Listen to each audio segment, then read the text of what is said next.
తండ్రి సంతోషపడ్డాడు, ఆనందపడ్డాడు. అమ్మ 14 సంవత్సరాలు నీకు బహుమతులు ఇస్తూనే వచ్చాను ప్రతి సంవత్సరం. ఇది 15వ సంవత్సరం కాబట్టి నీకు ఈసారి ఇంకా విలువైన బహుమతి నేను ఇస్తాను.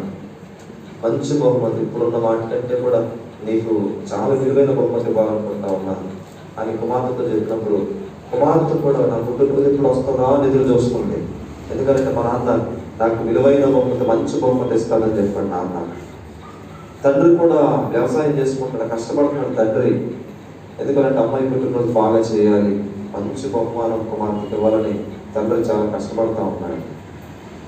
ఇక వారం రోజుల్లో 4 రోజులు పుట్టినరోజు ఉందనగా ఆ అర్ధరాత్రి అమ్మాయికి గుండెలో నొప్పి స్టార్ట్ అయింది. పక్కనే తండ్రి ఉన్నాడు పడుకొని. తండ్రి లేపుతుంది, తండ్రి లేపుతా ఉంటాడు. నాన్న నాకు గుండెల్లో చాలా నొప్పిగా ఉంటుంది, తట్టుకోలేకపోతున్నాను నాన్న అని చెప్పినప్పుడు నాన్న హడావిడిగా లేచి పాపను తీసుకుని పుట్టాపుట్టిన బయలుదేరి హాస్పిటల్కి తీసుకుని వెళ్ళిపోయాడు. హాస్పిటల్కి తీసుకున్న తర్వాత ఐసీయూలో పెట్టారు పాపని. ఆ తర్వాత రోజు టెస్టులు చేశారు. డాక్టర్ గారు పిలిచారు, తండ్రితో చెప్పారు, అయ్యా మీ పాప గుండె పాడైపోయింది, మీ పాప బ్రతికే అవకాశం లేదు, ఒక 4-5 రోజుల్లో మీ పాప చచ్చిపోతుంది అన్న మాట డాక్టర్ గారు తండ్రి చెప్పినప్పుడు తండ్రి తట్టుకోలేకపోయాడు. ఆ మాట గుండెలు బాదుకుంటా ఉన్నాడు, ఏడ్చుకుంటా ఉన్నాడు. తల్లి కుమార్తె మాట్లాడిన మాటలన్నీ గుర్తొస్తూ ఉన్నాయి తండ్రికి. ఏడుస్తూ ఉన్నాడు, కళ్ళనీరు తుడుచుకొని ఆ సాయంత్రం ఐసీయూలోకి వచ్చాడు నాన్న.